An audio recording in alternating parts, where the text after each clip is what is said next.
Hello and welcome to Radical Living. I'm your host Shoeless Joe, and today we will be talking about minimalist regrets.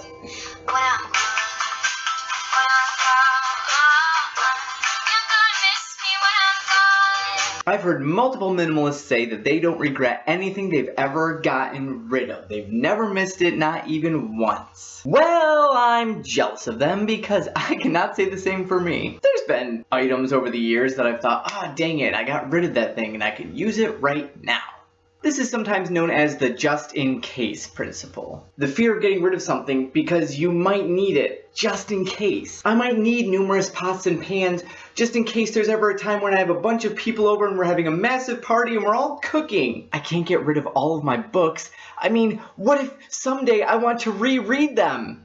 Every single one, or at least one. I mean, how do I know which one to get rid of? The just-in-case principle is tricky. It's kind of attractive. Like, it's true, there are some things you might want to use or a book you might want to reread later down the road. I've come into this myself. I've gotten rid of books. I'm like, I kind of actually want to reread that book right now, or I want to reuse that item.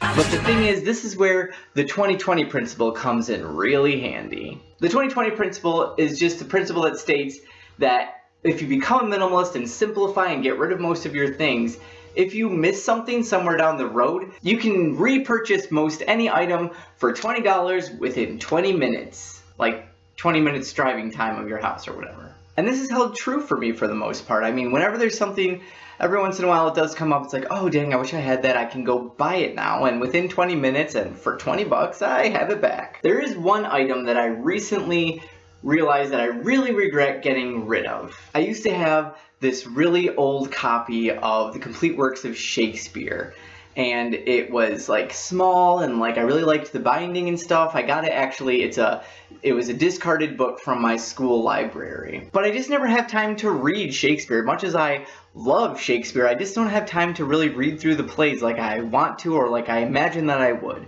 So I just one day just like, I'm not reading this book. I don't know if I ever will. I'm just getting rid of it. This summer I've been inspired to reread some of those plays and I no longer have that copy. The 20/20 principle definitely held true. I bought it, I repurchased it online for very cheaply, but the one copy I had was really old and I couldn't find that same copy of it, and I really liked it and I really miss it. So you might be thinking, aha, that's what you get for being a minimalist. You got rid of something and now you can't get it back. I mean, serves me right? But you know, much as I miss that one book, it's completely worth it to not have that and also not have all the other burdens that came along with all of the other stuff I got rid of. I have so much more peace now, so much more simplicity and so much more joy in my life without all of those other things holding me down. And yeah, it would be nice to have that book back, but it's not going to happen, so I repurchased a lesser copy of it and move on with my life. The point is, you don't know the future. You don't know if someday you might need something, so you want to hold on to it just in case you do. But if you get rid of most of that stuff and just rebuy the few things that you go down the road that you need,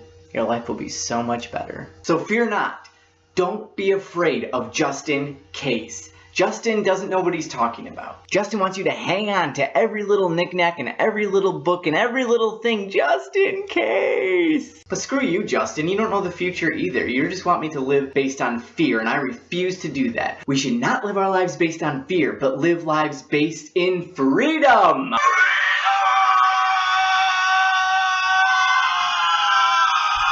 So I admit, I have missed things that I've gotten rid of.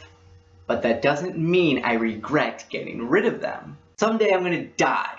I'm going to cease to exist. And it's not going to matter whether or not I had every favorite item that I ever owned. What is going to matter is how intentionally I lived my life and whether or not I lived it for myself and for the things that I could possess, or whether I lived for others and the ways that I could help them repossess their own lives. Thank you so much for watching. Remember, keep it simple, question everything, and stay radical. Don't want you back, 'cause you're no good for me, I know.